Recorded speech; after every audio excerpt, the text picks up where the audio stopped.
नमस्कार, ऑपरेशन पाकिस्तान देख रहे हैं आप। मैं हूं आपके साथ Pooja. Chief of defence staff general Anil Chauhan ने अपने ताजा बयान में कहा है कि ऑपरेशन सिंदूर अभी भी जारी है। उनके इस बयान से पाकिस्तान में खलबली मची हुई है, तो वही खुद को चीन का परम मित्र कहने वाले पाकिस्तान को जोर का झटका लगा है। दरअसल पाकिस्तान के सेना प्रमुख field marshal general Asim Munir इन दिनों चीन के आधिकारिक दौरे पर है। विदेश मंत्री वांग ई से उन्होंने मुलाकात की है। मुलाकात के दौरान वांग ई ने पाकिस्तान में मौजूद चीनी नागरिकों की सुरक्षा का मुद्दा उठाया। चीनी विदेश मंत्री ने जनरल मुनीर को साफ शब्दों में कहा कि बार बार हमारे नागरिकों पर हमले हो रहे हैं और पाकिस्तान सिर्फ भरोसा देता है, ये अब नहीं चलेगा। बताया जा रहा है कि चीन में पाकिस्तान की घोर बेइज्जती हुई है, तो वहीं बलूचिस्तान अब सिर्फ एक विद्रोही प्रांत नहीं रहा, ये पाकिस्तान की सेना के लिए एक खुला युद्ध क्षेत्र बन चुका है। सबसे डरावनी बात यह है कि अब इस जंग में निशाने पर सिर्फ आम जवान नहीं बल्कि सीधे कमांड कर रहे मेजर रैंक के अफसर हैं। पिछले 7 दिनों में 3 मेजर मारे गए हैं, वो भी सड़कों पर खुलेआम। बलूच आर्मी का भी पाकिस्तान पर प्रहार जारी है। तो कैसे पाकिस्तान हर अलग अलग मोर्चों पर फंसा हुआ है, बताएंगे आपको। और चर्चा के लिए मेरे साथ स्टूडियो में मौजूद हैं कैपिटल टीवी के editor in chief doctor Manish Kumar और एग्जीक्यूटिव एडिटर राजीव जी। सर, आप दोनों का बहुत बहुत स्वागत है। धन्यवाद। सर, आसिम मुनीर चीन की आधिकारिक यात्रा पर है। एक दूसरे को आयरन ब्रदर्स बता रहे थे, लेकिन बताया जा रहा है कि उनकी वहां पे घोर बेइज्जती हो गई है। देखिए, बेइज्जती तो होगी, क्योंकि अभी तक ये समझ में नहीं आया है कि शी जिनपिंग से उनकी मुलाकात क्यों नहीं हुई। इसका मतलब है कि ये गए नहीं, इनको बुलाया गया है कि जरा ये बताओ कि ट्रंप के दफ्तर में तुमने क्या खाया, उसका जरा हिसाब किताब दो।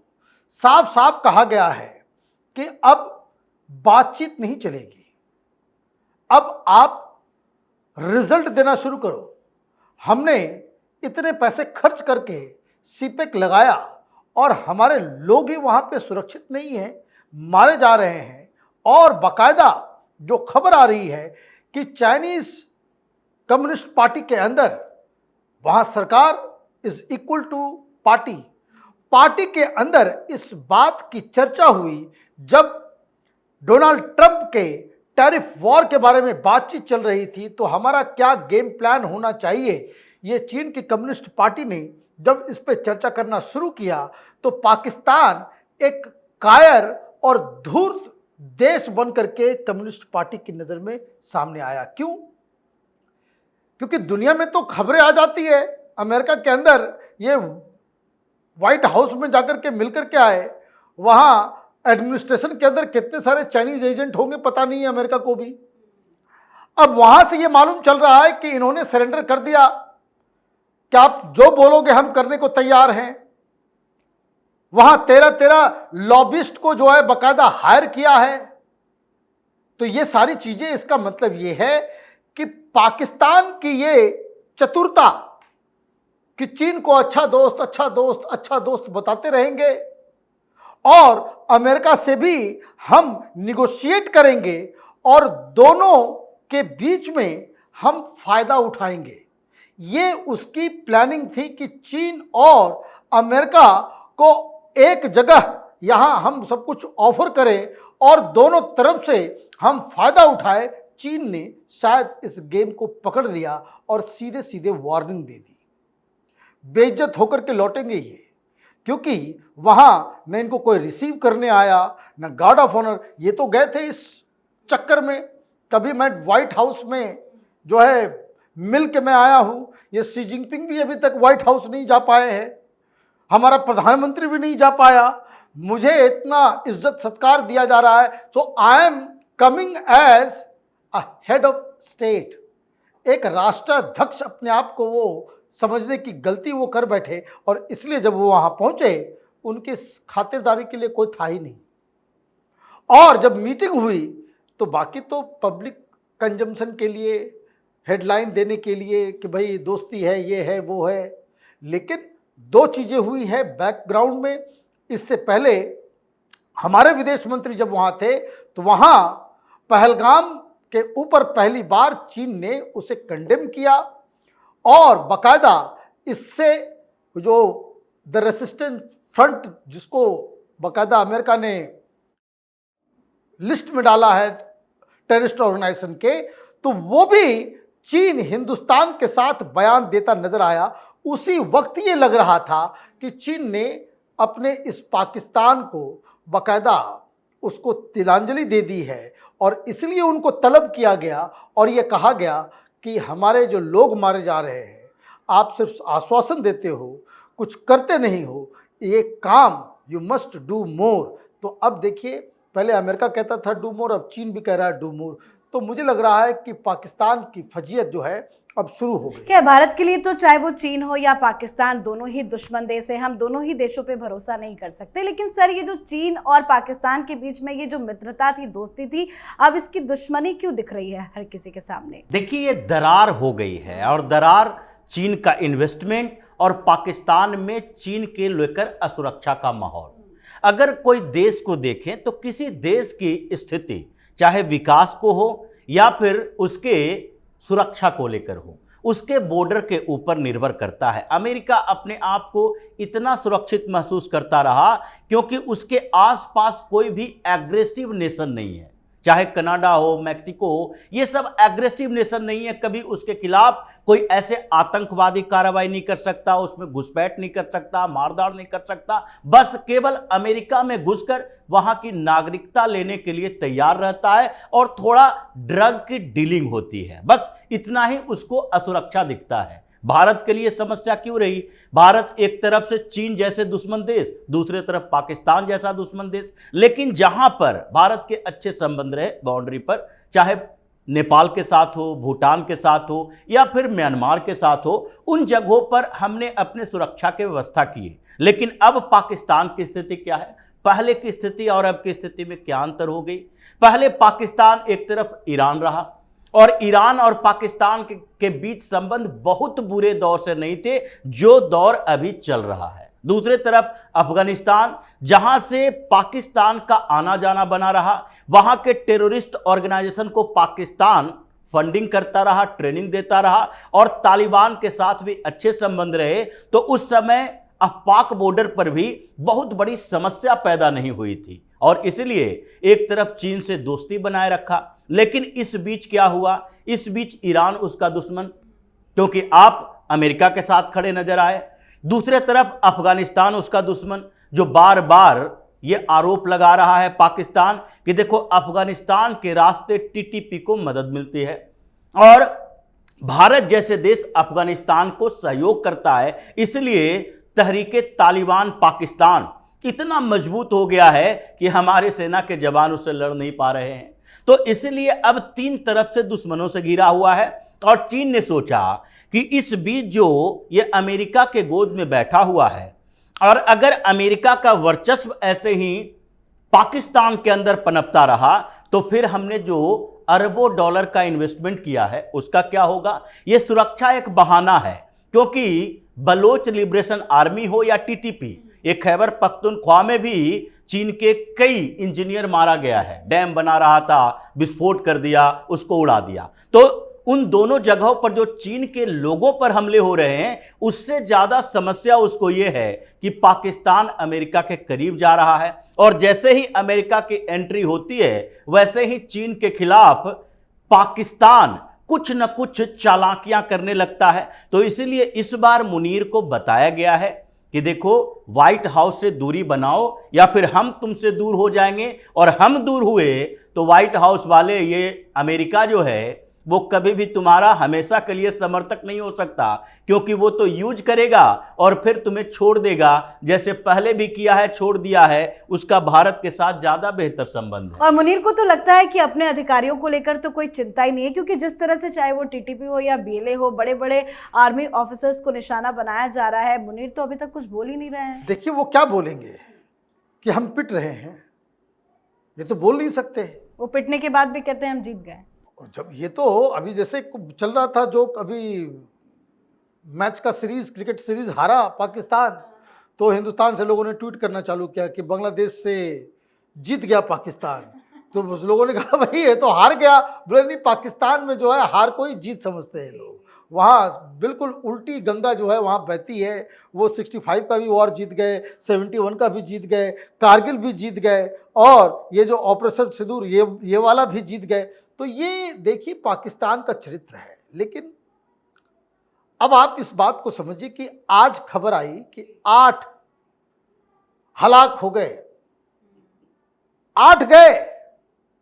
कल हम लोगों ने प्रोग्राम किया था परसों, जब हमने बताया था कि किस तरह से कि एक सप्ताह के अंदर अब ड्रोन से अटैक हो रहा है खैबर पख्तूनवा में। वहां का आईजी बता रहा है, बन्नो का आईजी, कि हम तो लड़ ही नहीं सकते क्योंकि उनके पास सोफिस्टिकेटेड वेपन है। कौन सा वेपन है ये भी समझिए। ये वो वेपन्स है जो अमेरिकन आर्मी के पास था, जो भागते समय अमेरिका ने काबुल में छोड़ दिया था। वो पता नहीं कैसे पाकिस्तान में आ गया। अब वो पाकिस्तान में आ गया है और वो आतंकवादी तहरीक तालिबान पाकिस्तान इस्तेमाल कर रहा है। तो इसमें तो ये लोग तो साहब के हाथ खड़ा कर दिए कि हमसे तो नहीं लड़ा जाएगा। ये ड्रोन भी चला रहे हैं, पता नहीं ड्रोन कौन दे रहा था। और इसलिए जब हमारे देश से कहा जाता है कि ऑपरेशन सिंदूर जो है वो जारी है, तो बड़ा शक होने लगता है कि भाई ऐसी क्या बात है। क्योंकि इस तरह की खबरें जब आती है तो पाकिस्तान, और ये इम्पॉर्टेंट क्या है इसमें, इम्पॉर्टेंट ये है कि वहाँ चाइनीज़ इनको पूछ रहे हैं कि भाई हमारे सुरक्षा कैसे कराओगे। और वो खबर भी देख रहे होंगे, ये तो 8 गए, तो मुनीर को ही दिखाया हो कि भाई ये लोग, तुम्हारे लोग भी मारे जा रहे हैं, तुम क्या कर रहे हो। ये फील्ड मार्शल, ये बैज वैज पता नहीं, जीवन में कोई एक भी युद्ध जीते नहीं और इतना सारा जो है मेडल लेकर के घूम रहे हो। मारे नहीं जा रहे, कभी तो सीधा हेलीकॉप्टर उड़ा दिया जाता है, कभी गाड़ी उड़ा दी जा रही है। हेलीकॉप्टर, टैंक्स, कुछ भी सुरक्षित नहीं है, कुछ भी सुरक्षित नहीं है। बानों के अंदर में जो 7-8 जो पाकिस्तानी आर्मी के लोग मारे गए, वो क्यों मारे गए? क्योंकि वहाँ एक एक करके इलाके, बलूची भी यही काम कर रहे हैं और खैबर पख्तूनवा में भी यही काम हो रहा है कि शहर दर शहर, कस्बा दर कस्बा, वहाँ से आर्मी को पीछे धकेला जा रहा है, भगाया जा रहा है। और इनके पास इतनी शक्ति नहीं है, सामर्थ्य नहीं है कि इंडिया का ऑपरेशन जारी रहे और आप अपने सेना को वापस बलूचिस्तान भेज सके या खैबर पख्तूनवा में इन लोगों को कंट्रोल करने के लिए भेज सके। तो ये चारों तरफ से दिक्कत में फंसा हुआ है पाकिस्तान बहुत ज़्यादा चतुराई करने की कोशिश में कि भाई अमेरिका को भी, तो ईरान को भी, तो अफ़गानिस्तान से भी, तो चीन से भी, सबका जो है हम डार्लिंग बन जाएं। लेकिन धूर्त जो होते हैं जब पकड़े जाते हैं तो चारों तरफ से इनकी जो है खिंचाई होती है, पिटाई होती है। ऐसे ही मुकाम पे वो पाकिस्तान आ गया। बिल्कुल साफ नजर तो आ रहा है कि कुछ भी सुरक्षित नहीं है, जैसा कि सर ने बताया। क्या आसिम मुनीर सुरक्षित हैं? देखिए, सुरक्षा का जो सवाल पाकिस्तान के अंदर उठ रहा है, न वो भारत से सुरक्षित है, जैसा आपने बताया। CDS चौहान ने कहा कि अभी ऑपरेशन सिंदूर जारी है, और इधर CDS का बयान आता है, और उधर जम्मू कश्मीर में लेफ्टिनेंट गवर्नर मनोज सिन्हा की मुलाकात DGMO राजीव घई से होती है। ये मुलाकातों का दौर भी चल रहा है। मतलब जम्मू कश्मीर के अंदर भी कुछ अलग खिचड़ी पक रही है। जो वहां के लेफ्टिनेंट गवर्नर है, उनके साथ अगर DGMO की मुलाकात हो रही है, मतलब कुछ आगे का प्लान भी चल रहा है। और इधर पाकिस्तान की परेशानी ऐसी है कि ये मुनीर आर्मी के माध्यम से सुरक्षा नहीं दे सकता वहां के लोगों को, और न ही TTP और BLA से लड़ सकता है। वहां नैरेटिव बदलने की कोशिश की जा रही है। ये बलूचिस्तान में इन लोगों ने क्या किया, अभी गृह मंत्रालय जो पाकिस्तान का है, उसने एक नोटिफिकेशन जारी किया और उसने बताया कि जो भी संगठन हैं बलूचिस्तान की आज़ादी के लिए लड़ रहे हैं, जिसे वो आतंकी संगठन कहता है, सबको मिलाकर एक नाम दे दो। BLA का नाम नहीं लेते अब ये लोग, ये बलूचिस्तान लिबरेशन आर्मी की बात नहीं करता। इन लोगों ने सबको इकट्ठा, 10-12 संगठन है छोटे बड़े, और उसमें BLA सबको लीड करता है। इन सबको मिला के एक नाम दिया, फितना अल हिंदुस्तान।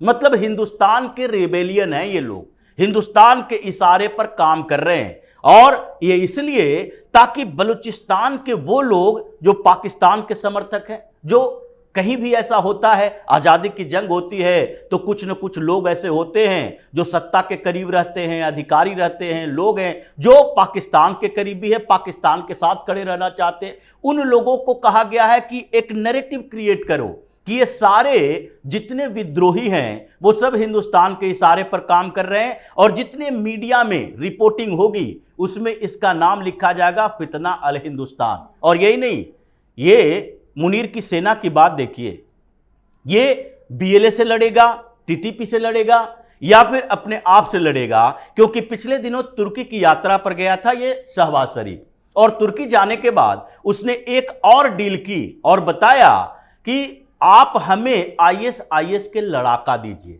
क्योंकि हमारी सेना न बीएलए से लड़ सकती है न टीटीपी से लड़ सकती है, इन लोगों से लड़ने में हम नाकाम हैं, इसलिए आईएसआईएस के लड़ाके भेजो। और वो जो गुरिल्ला वारफेयर है उसमें उनके पास ज़्यादा एक्सपर्टीज है, हमारी सेना के पास नहीं है, तो इसलिए वो हमें ट्रेनिंग देंगे और हमारे सेना के जवान भी उसी की वर्दी में होगा, और ये सब मिलजुल कर बीएलए को निपटाओ, इन ऑर्गेनाइजेशन को खत्म करो, ताकि ये भी न लगे कि पाकिस्तानी सेना ने 20-25 लड़ाकों को मार गिराया, क्योंकि ऐसा होने से बलूचिस्तान के अंदर जो लोगों का समर्थन बीएलए को है वो और बढ़ने लगता है। तो ये स्थिति में पैदा हो गई है पाकिस्तान के अंदर कि इसकी सेना लड़ने के लिए तैयार नहीं, ये बाहर से उधार के लड़ाके मंगवा रहे हैं, और इन ऑर्गेनाइजेशन ने ठान लिया है, इसके लिए ये नैरेटिव क्रिएट कर रहा है कि देखो 1000, 1500, 2000, 5000 लड़ाके बीएलए के हैं,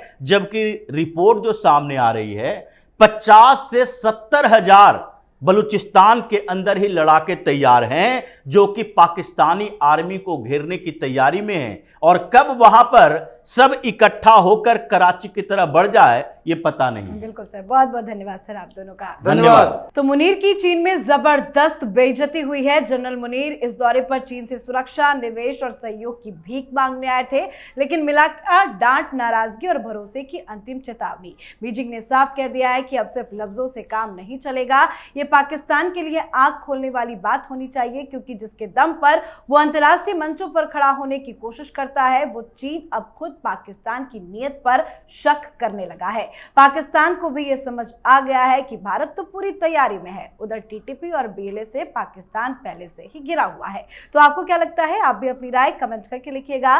देखते रहिए क्या बचल टीवी। नमस्कार।